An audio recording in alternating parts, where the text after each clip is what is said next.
day, wherever it is that you're joining us. My name is Aminat Baloko, and as usual, I'll be your host today. And today I am joined by Peter Esenwa, and we'll just be talking about doing what works best for you by being authentic to yourself in the tech ecosystem. So Peter is a very good friend of mine, and he is one of those people that I can say that he is not out there. And in an ecosystem like ours, where we are always being told to always put things out there, post on Twitter, post on LinkedIn, share whatever career updates that you have, share whatever interesting projects that you have ongoing, any career development, personal development that you're going through, just put it out there so that you can have visibility in a way that can actually, accelerate your career advancements and the likes.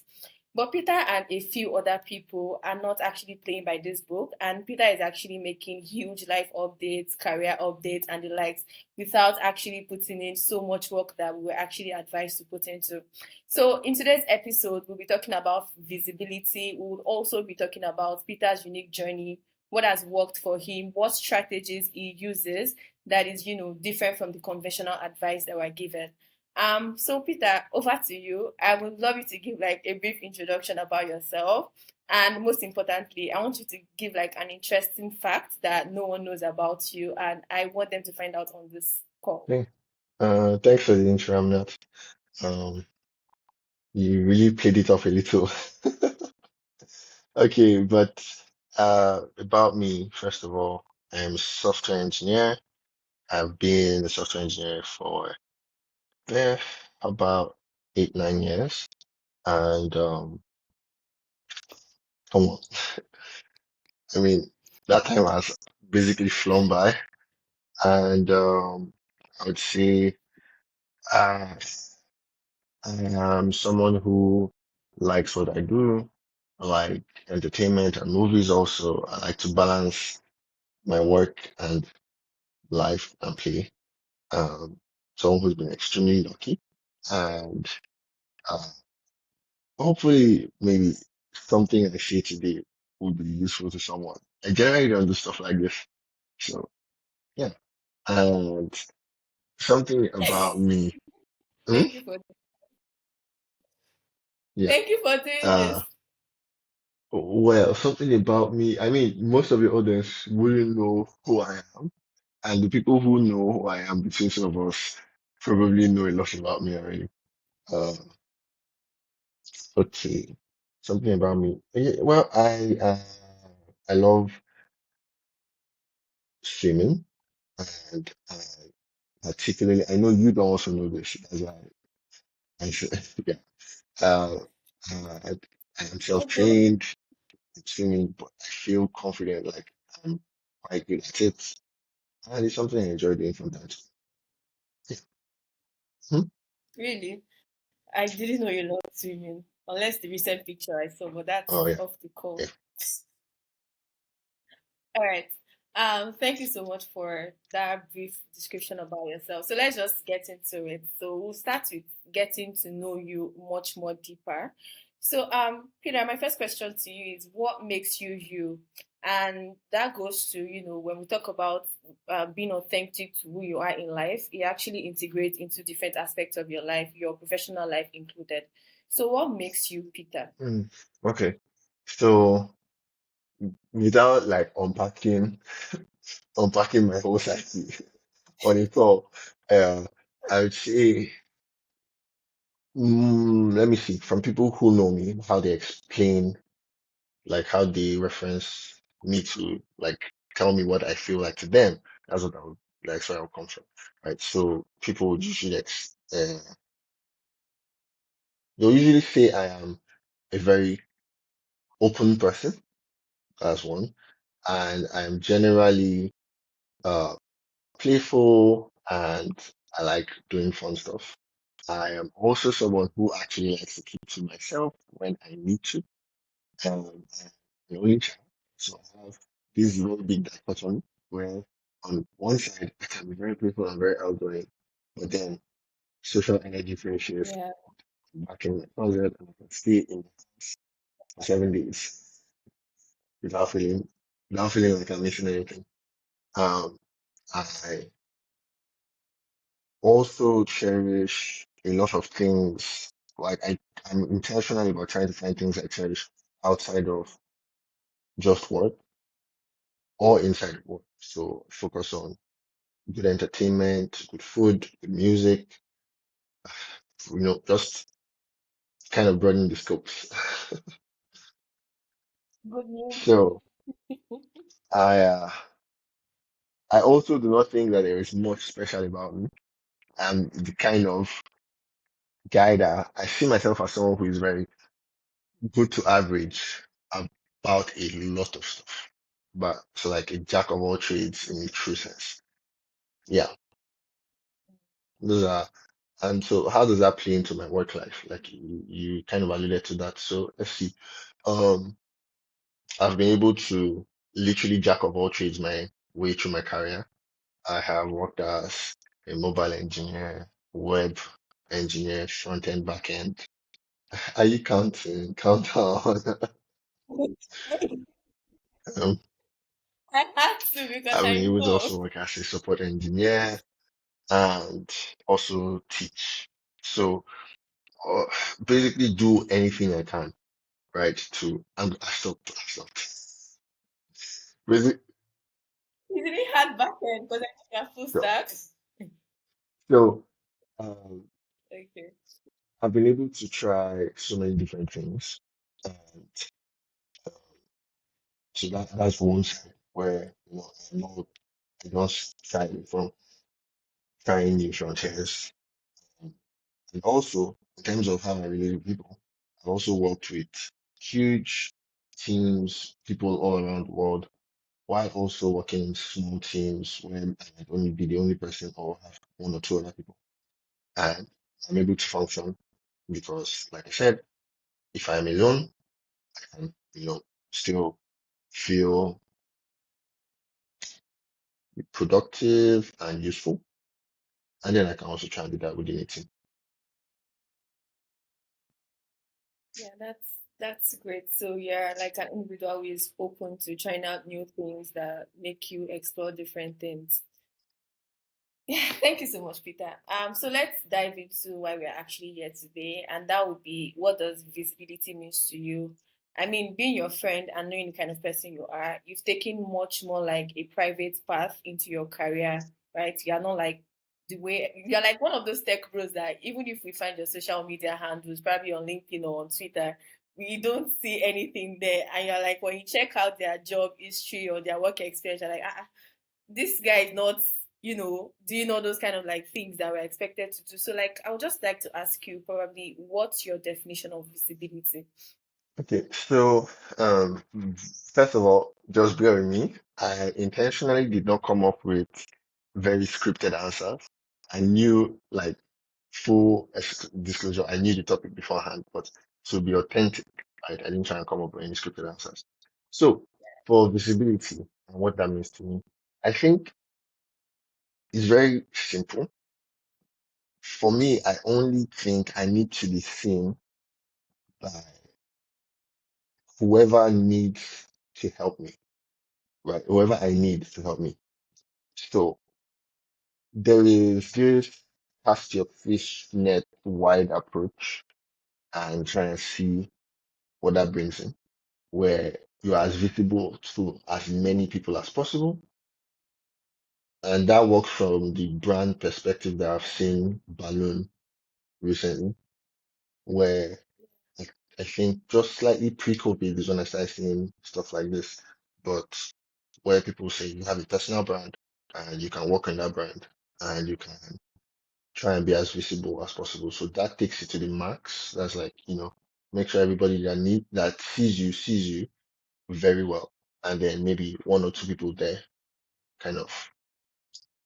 But I have taken the approach of trying to make sure some people see me in a very particular light and hope that those people uh, pay it forward. And this will become more evident when we talk about maybe if I go into my career path and how all of that unfolded. But that has been very helpful for me personally, going about it that way because it allowed me to focus on some of the things I care about. And also, I don't think I would literally, you say that I chose, maybe it might look like I chose not to, be this very visible kind of tech influence kind of person. But I would say that for some part of it, I wouldn't have been able to. Like, no, this is not choice. It was a more of adapt. Like I had to adapt to what I needed because of factors in my own life. So yeah, I think that's what visibility is for me. Being visible to people who I think will be able to pay it forward and help me in the future.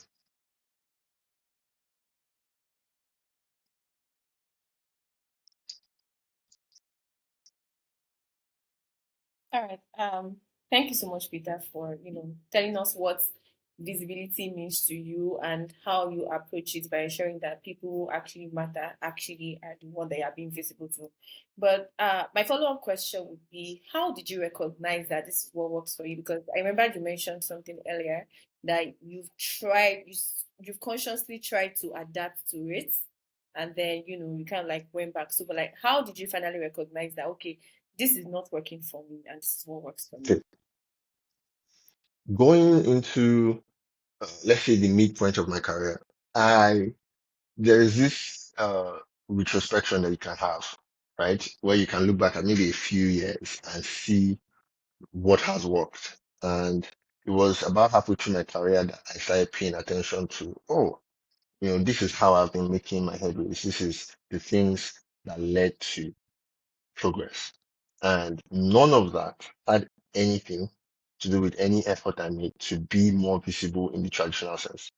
So around, yeah, around Interesting. the time when I said that, I started seeing a lot of people talk about being visible. I tried. I tried it. Um, but there are so many things I did. I tried picking up different platforms and writing. So whether writing um posts to Twitter, there was a time I'm sure if you go back into my Twitter history, there's a chunk of periods where I was way more active than not active. Yeah. Okay, I think we even had some discussions about this. Yeah. And I I've already had success from the way I was working, but I hadn't looked back to see that was what was working for me. I don't really get my drift. So Yeah. I started trying to be more active on Twitter, be more active on LinkedIn, started trying to also write up articles, put them up on Medium. And when I failed at consistency for some of those things, I had to, that was the time when I paused and looked back and basically kind of figured out that it didn't really matter for me. So throughout my career, the biggest jumps in both pay grade and also in experience level that a company was willing to see me, through or as came from personal recommendations. Now that might be very different from uh someone saying, hey, you don't necessarily need to put yourself out there. Then how are you getting personal recommendations if you're not legit putting yourself out there? But what worked for me was generally I'll be at a level and I'll do a lot of work at that level for a lot of people. The thing I was putting out there though was my work.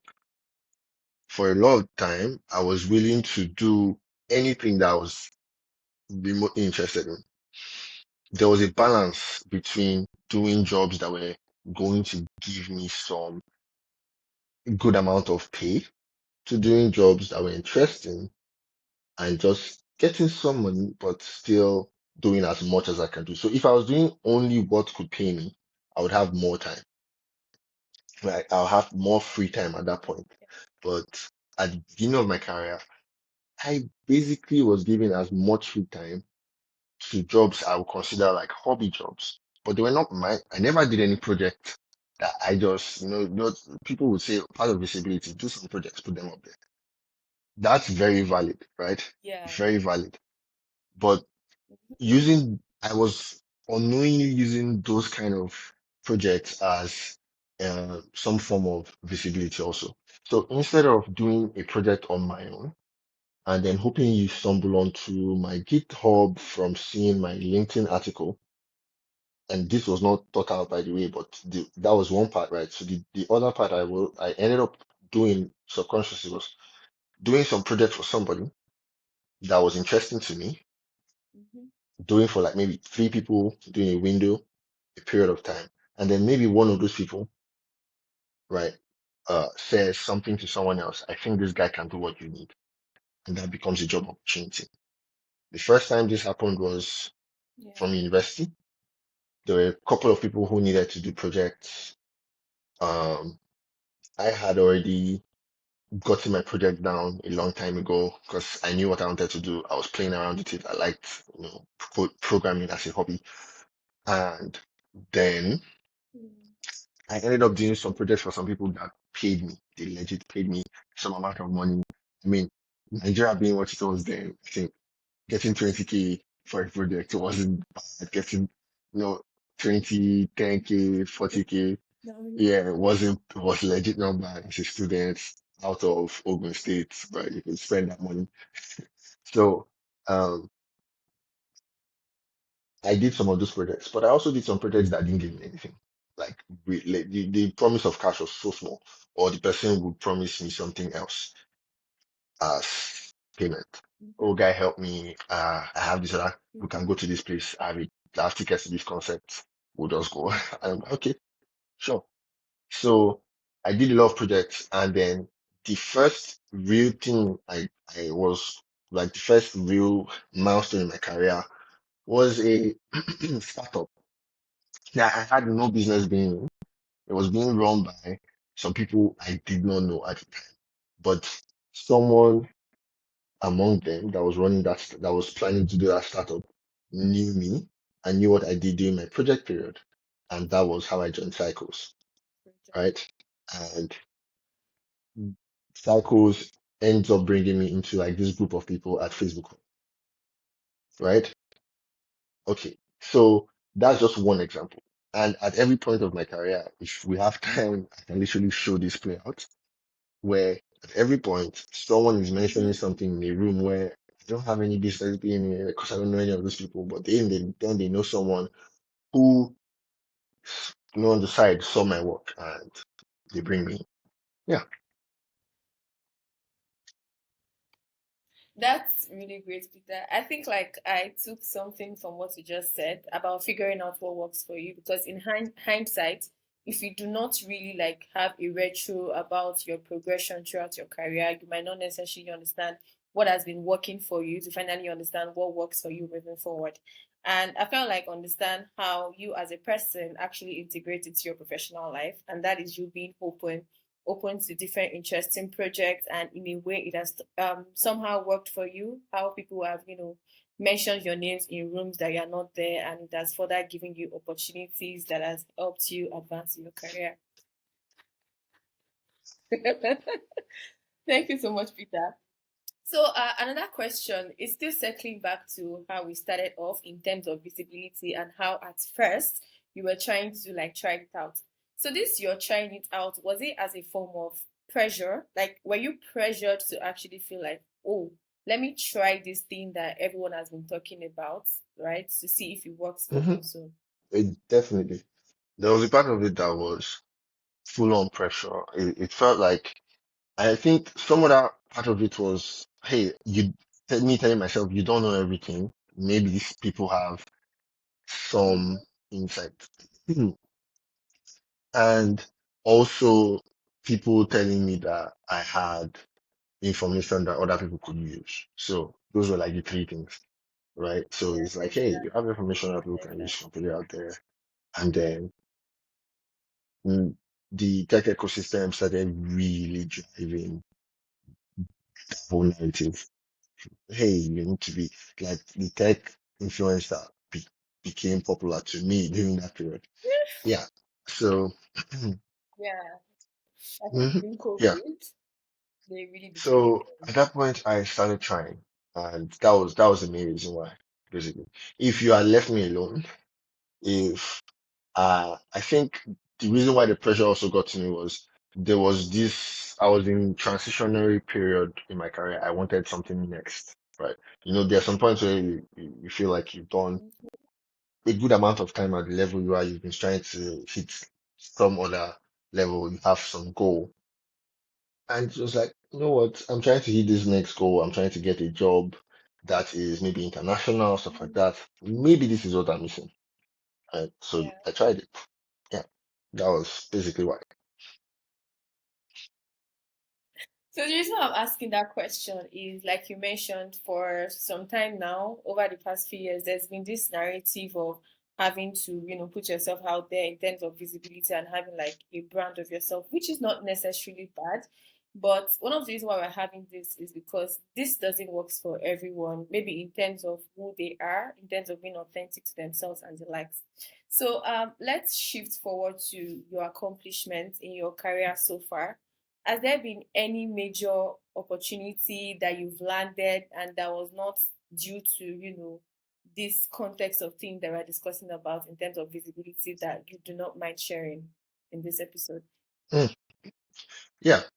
Um, like I said, basically every major jump, except probably the latest one. But Which is I mean, I'll get there. okay, So that's fine. about, I can say I had about 3 or 4 major jumps, joining Cycles, the startup I talked about, transitioning from Cycles after we had to shut down and moving to where obviously I met you, right? Malsat, and basically pushing. That was also because obviously the friends I made and people had seen the work I'd done with Malsat and with Cycles. From Malsat and some of the other projects I did during that period, right? I got some of my first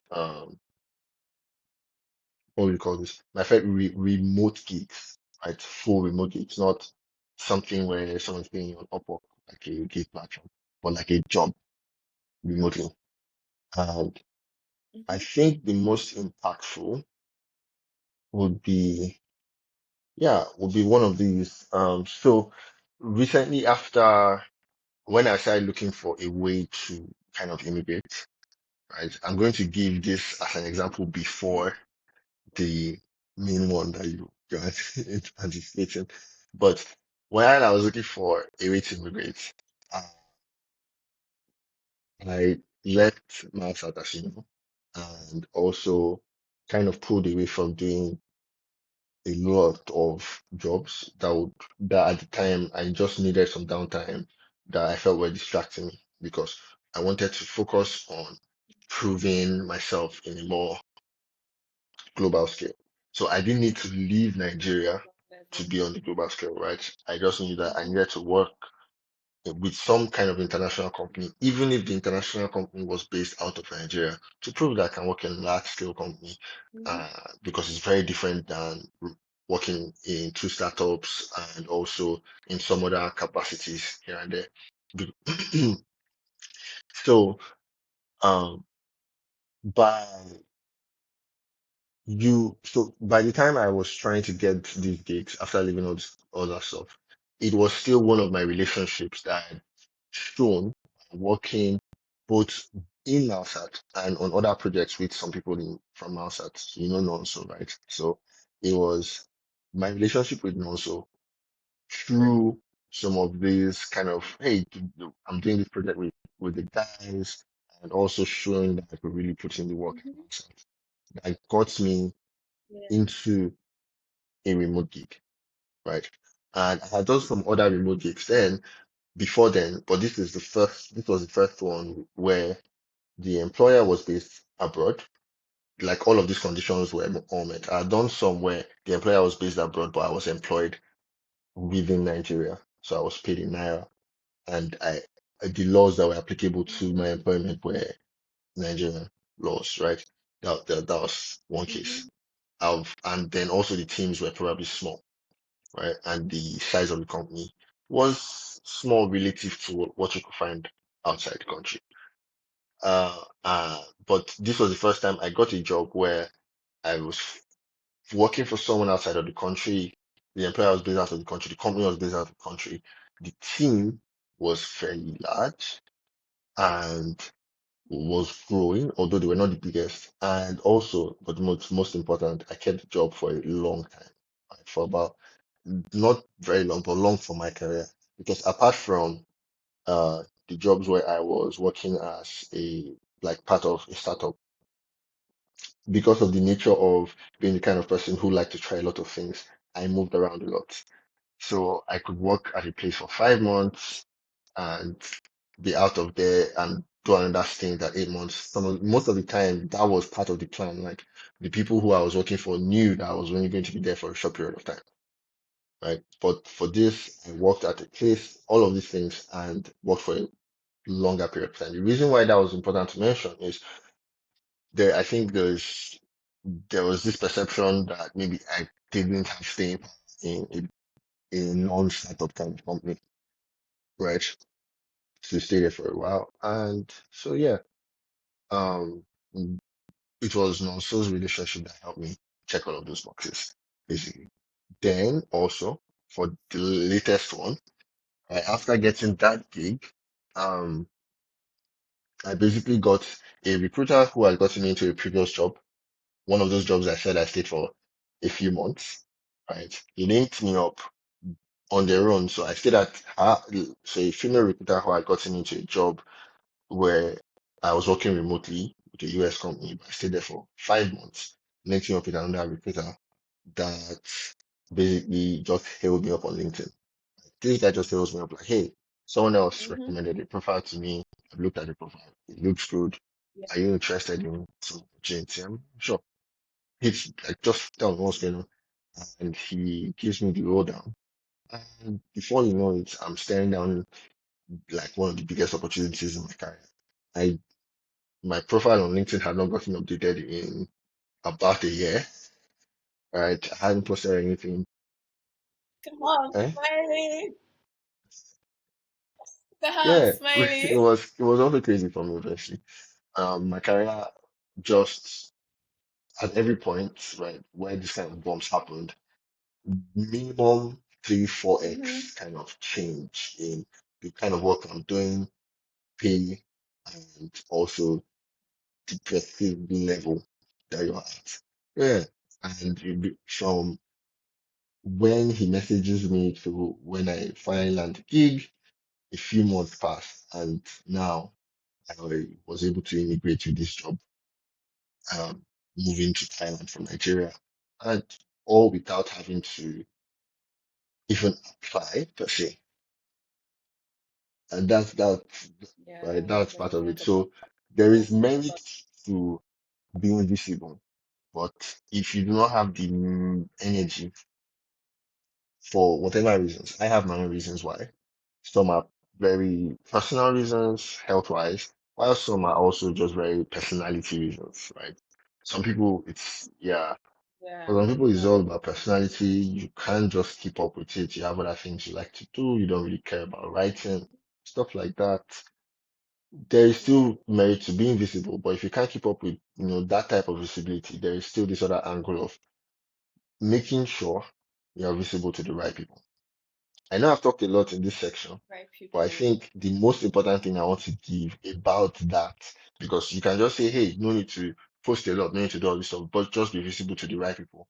And someone then asks you, what does that mean? Yeah. Like, how are you visible to the right people? I think Mm-hmm. the first thing I'll say is quality of work Please is do. is probably the biggest way to try and be visible to the right people, because the right people care about good work.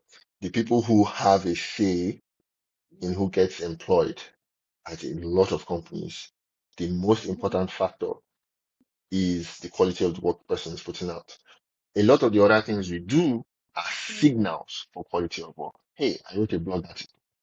That's a signal that I might know about Mm-hmm. the thing my blog article is about. Yeah. Um, hey, I was part of this Mm-hmm. show like this that talked about this particular Mm-hmm. topic at an event. That's a signal that I might know about that topic, but that is still not as bare bones and as direct as just showing the work. So if you really do, if you have the opportunity to do as much work as you can and you do it as well as you can, Yeah. you would probably, with a Mm-hmm. bit of luck, get into the right conversations because except you have a particular goal for a particular company you need to work at, there's a lot of places, there's a lot of opportunities around. There are a lot of people willing to pay for good work. And all you need to do, I think, or some way of doing it is doing such good work that people are willing and doing such good work at different places. Exactly. So you are paying it forward and people are willing to speak on your behalf wherever they go. Yeah, thank you so much, Peter, for that insight. So, just a quick recap about everything that we've discussed. Visibility actually does gives you opportunities, but it's actually very important for you to be visible to the right people. So, regardless if you want to discard visibility to the public, visibility to those you work with is very important. And this is in terms of the quality of work that you do and how well you do them, because these are actually the right people that would speak your names in rooms that are not, like how Peter got his recent opportunities. So yeah, regardless of whatever visibility you try to find yourself in, always ensure that the visibility that matters the most, nothing compromises it, and that is in the quality of work that we all do as professionals. So thank you so much, Peter, for that. And then you also talk about personality as one of the reasons why some people might not even be interested to being out there. But some people don't actually have a choice, being the fact, well, you're Nigerian, so you know what I'm trying to talk about. We are all trying to survive. So then I feel like, well, let me say I kind of like fall into this category of people where I'm trying to like, okay, put myself out there. And then sometimes I find myself trying to like, because there's this consistency is the key to actual key visibility, and then you now start getting in the middle of trying to be consistent and now compromising the quality of what you actually put out there because, oh, I really need to put something out there tomorrow, I really need to put something out there next tomorrow. And we cannot ignore the fact that actually when you're trying to be visible, sometimes you get caught in between quality of work and consistency. So what's your advice to individuals who find themselves in this boat? Okay. The answer is going to be slightly different for everyone, but I feel like I can generalize a little bit and maybe Yeah. everyone gets something from this answer. Um, I feel first of all, one thing I like to remind myself of is that a lot of rules that we make, they don't exist for themselves. Rules that exist to help us and not the other way around. I will explain. So let's say you're talking about being consistent with visibility. You can come up with rules that Mhm. basically make sure that your cadence is on beat. Like so some channels on YouTube, let me just use that as an example, because they're also always fighting for visibility, is the most important metric. You see some channels that say, okay, every Monday is this kind of video. And then every Thursday Mhm. we do this other type of video. That's your cadence. And once Yeah. you get like a good cadence, your audience, if you have one, kind of keys in. So Mhm. automatically, yeah, That true. word. Automatically your audience picks up their phone around that period to try and see whether you Yeah. have something. Mhm. Even if it's not on that same day, maybe it's Mm. at the end of the day, rules are not meant to kill you. Like if you can't post on that Monday, there is some give yourself some like make like treat it more like an elastic Grace. band, right? You can give yourself some more room, stretch it. So Okay. um while also because I think the reason why you would give yourself rules as to when you should post is so that you don't slack, right? You don't want to not Yeah. do anything. But at the same time, you also do not Mhm. want to literally squeeze yourself dry and maybe even stop because you get burnout. So remembering to give yourself some grace when you need to, while also remembering that I think the way I think about it is instead of telling myself I want to post every Monday and I want to write an article every Thursday, a video on Monday, article on Thursday, and I'm working like a zombie for that. I tell myself I want to be someone that posts videos and writes articles generally every week. That is not a rule set. That's a behavior. Being someone that does something is just a behavior. So if I can work that behavior in, it doesn't matter when I do it at first, at the very least. If you get the behavior down, then you can get the rules down after. That's my first, like, you know, Mm. advice for that. Then for quality to quantity, honestly speaking, in terms of engineering and in terms of putting yourself out there, I think you can lean more towards quality more than output, more than quantity because of the inherent need for quality in this space. So let's say you're doing some YouTube content that is more entertainment focused. Yeah. Because entertainment is Mm-hmm. very subjective. Some people will laugh at something that you do not care. Like, what is that? Why are you laughing at? It's not funny. And so quantity can have a little more like comparative value than quality in that kind of sphere. But in our sphere, there is a lot of merit value. So it's a very merit based system where if you cannot actually write, say, this type of code, you just can't. And if you can't explain this thing properly, you just can't. And you can scale that into what you're putting out there. Mm-hmm. If you're giving me surface level articles every Thursday about all the newest stuff, at first I might like it. But then the day that I need deep Yeah. information, I don't think I'm going to go to you, right? Yes. And that is just in consumer's perspective. But then also, if you're not thinking about it from the perspective of someone who is trying to evaluate whether you are good enough for a role, whether they think you've been visible, okay, they found your profile, but then they were employing for, let's say, a cloud role, and you explained some of the new Mm-hmm. cloud stuff, and you explained, let's say, 5 different new cloud things that happened in the last 2 months. 5 of them, all of them, you touched all of them. But then someone went and picked one of those things and did a deep dive. It took him Mm-hmm. 2 weeks to do the article, but he finally finished the article and it was very detailed. I'll pick the other person because even if it's not the exact tool that maybe I was trying to use, let's say, like I'm using cloud example, let's say it's AWS versus GCP, and you touched both the AWS version of this thing and GCP version.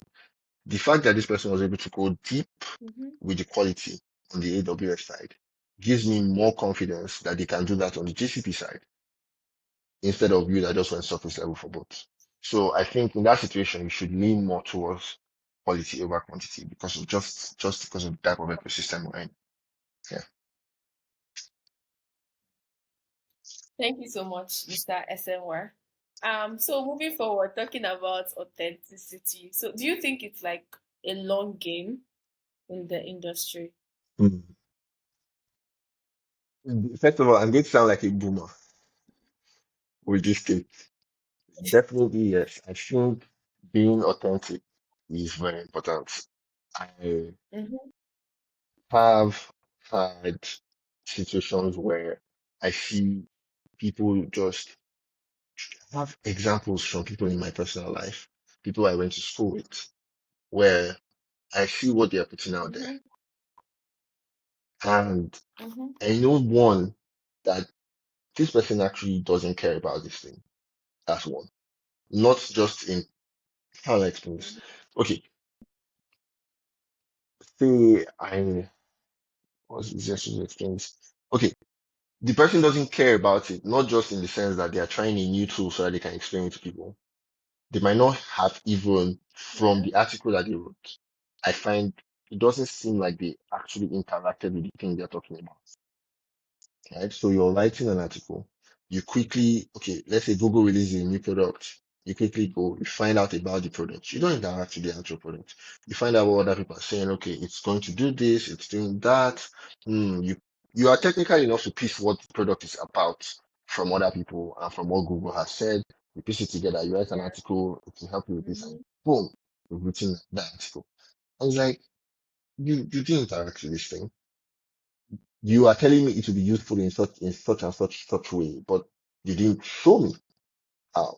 How? And Yeah, I do at show. the end of the day, I go and try it, and I even find like some, and this is real stuff that happened with me, by the way. Yeah. Find some inconsistencies between what you Mm-hmm. said and what's actually there. Personally, that already, I can be, I don't want to sound like the most judgmental person. I know that's what this is, but already It's a already that zeroes out some people.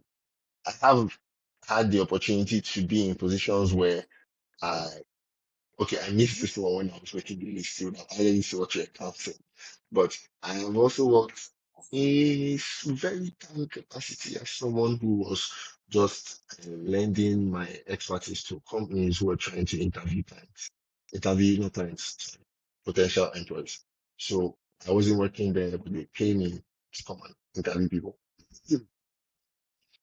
If I really know that if I was to see that while evaluating after, because that was part of my role. So after doing the interview, I had a day or two to give my report, and they will provide me any other information they had about you. That also including your LinkedIn. And when I land on LinkedIn and it seems like you're rambling about something, and it doesn't seem like there's much thought about it. It seems like you're being superficial. It's a very tiny edge yeah. because at the end of the day, I still know there are people who just don't have enough time and they need to put something out, so they put something out and they still show that they are very technical, right? They're still technical. But I prefer someone who stays more technical consistently than, you need to go on and off. Because on the flip side of it, there's a chance that you will treat what you're doing in your actual job that way. How you treat the small things is how you treat the big things. And the way I'll explain that in my own sense is Yeah. the way I treat my jobs is the way I treat my projects. That's why some of my projects will take me very long.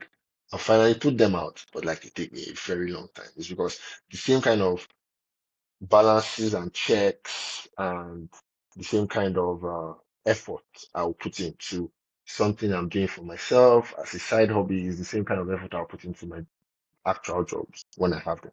So yeah, that's how I see it. Yeah. Thank you. So lastly, we've talked about visibility, what it means to you, and why certain type of visibility should matter to different professionals. And you've talked about a mindset that has constantly guided you on how visibility keeps working for you is the quality of work that you do. But are there other principles that help guide you to ensure that you are visible enough to these other people, right? Apart from the quality of work that you do, either in terms of relationship building, because we talk about hard skills, there are also some soft skills, definitely, and the likes that helps with this visibility. Okay. Yes. So being around people who this has been said 1,001 times to everybody, but being around people who Mm-hmm. are of like mind with you, both in terms of how you work and maybe in terms of kind of goals, is very important. That's one. So a lot of the time, they would either provide you, at least in my experience, they will provide you some of these connections that we talked about, right? Or they will provide you the drive you need in between your waiting period. Because if you're not being uh what as visible, like you're not doing extreme visibility, you're not doing the brand style or the every week churning out Mm-hmm. something. Those people who are doing that are different from you in that they have a structure. that makes them have to pump something out, right? So they have to keep working. Even if they do not have a job, they have this structure that makes them always put out something. So that's a positive for them. And if you're not doing that, Good right? for If them. you're not doing that, then and you're also not being out there and you're deceiving yourself if you think you're going to improve and show work. So having people around you who would maybe make you feel like doing a random project with them, or you see them doing their own project and you feel like you remember the other one that you kept somewhere and you go back to continue it. Having friends like that, whether physically or remotely, very important. Whether it's being part of a Yeah. class, taking some course where there is actual communication, engaging, even if it's with one person, all you need is someone outside of you, right? You need a tiny tribe, very tiny tribe to kind of push you. That's one thing that's worked for me. Um, let's see what else is there. Hmm. Okay, I would say the last one would be making sure that you figure out some of what you care about early on. So if maybe any young person, like you're just young in the industry, not actually young by age, but young in the industry, it's very important to kind of quickly pick up on some of these things that you might really like. Because while you're trying to fight for visibility and trying to fight to improve, I think the biggest drive is doing what you like. People say it. Yes, And what you there are a lot of people who are out there that are like maybe very self-controlled. They have this innate self-control. They're like when Nike says just do it, it's talking about Nike is talking about those people. They literally can just do it. They wake up every morning. They might not like what they do, they might, but they just do it. I think a lot of people are not like that. I know I personally not. I know I get bored very quickly. So finding tiny, interesting things inside of the field. You don't even have to like all of tech. If we're not even talking about only tech people, in whether it's in accounting or some other field, you don't have to like the whole field. I think you just have to find parts of the field you really vibe with and then try to use that to your advantage. If you already know what you vibe with, all of these things that we've been talking about kind of become easier. Being a little bit more visible by doing a few more projects, by putting stuff out there becomes a little bit more easier. Finding people that can be part of a tribe with you that you can call and be like, hey, did you see this thing or I need help with this project? do. Because it's more easy because then you know what you already like, you know whether they like those things, same things, and you can filter based on. Yeah, so I think those are the other two things that have worked for me. Okay. My last question would be, I think you've somehow answered the question in a way in part of the other questions, but I'm still going to ask it. Is there any interesting career updates that you have but you've not publicly shared out there? Okay, yeah. Because we know you've not. Yeah, I have been putting it off. I'm supposed to update my link, like put a post and whatever. But I, I already alluded to immigrating from Nigeria to Thailand. I currently work as a senior software engineer at a travel company. Agoda. Yeah. Agoda, guys. Agoda. Mm-hmm. Did I get it They correctly? actually don't mind however you pronounce it Okay. because I mean, a lot of people around the world work there, a lot of different inflections. Mm-hmm. As far as everybody understands what you're saying, it's fine. Yeah. Yeah. So Peter is a senior software engineer who works at Agoda, and he hasn't shared it publicly out there, but he's sharing it on my channel. So people should be grateful, be super grateful Your that I got exclusive scoop. Peter to share this. Okay, so like lastly, as usual, right? We've discussed about doing what works best for you for other people in terms of advancing their career by being authentic to themselves. So Do you have any final words, like thoughts or advice or anything that you would want to give to anybody that has stayed this far in listening to you share your story? If someone has stayed this far into the video, uh, I would assume that there is some need on their own end, whether right, uh, and for Mm-hmm. those people, especially, I mean, I'm assuming you have a fairly large Nigerian audience, like a Nigerian audience more than uh, considering where our own ecosystem is. I would say, The Nigerian yeah, ecosystem yeah, specifically. Okay. I would say that. Let's see. It's very easy to say, hey, just keep plugging away at it, blah, blah, blah. So I don't want to repeat that. I would say that one, you Mm-hmm. should realize how much luck has to do with everything. When people come around and tell you their story, sometimes it seems like they had a plan. Thankfully, I know my story doesn't seem like that. I didn't have a plan. I didn't have that kind of plan where it's like very structured, right? So eh, the reason why I'm mentioning this is not so that people will say, okay, oh, it's all about luck. What's my problem? Like, and feel more down.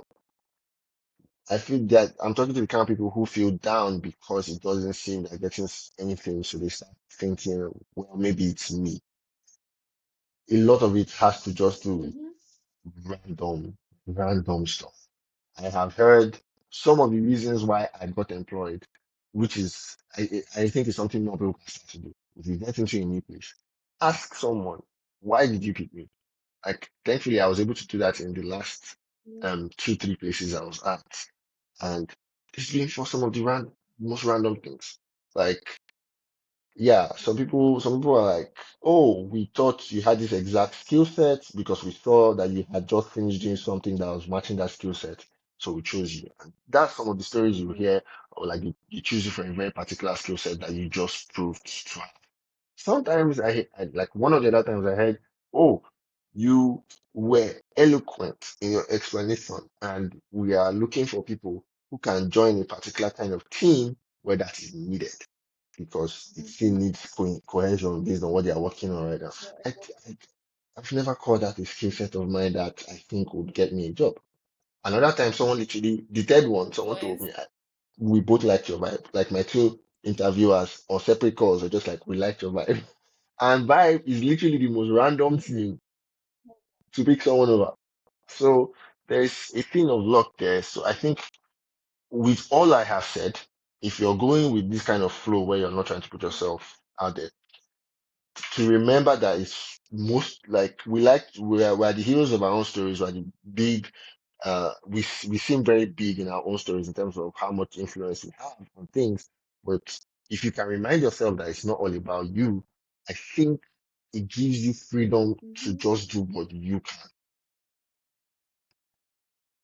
As Yeah. far as you do what you can. Just do what you can. Exactly.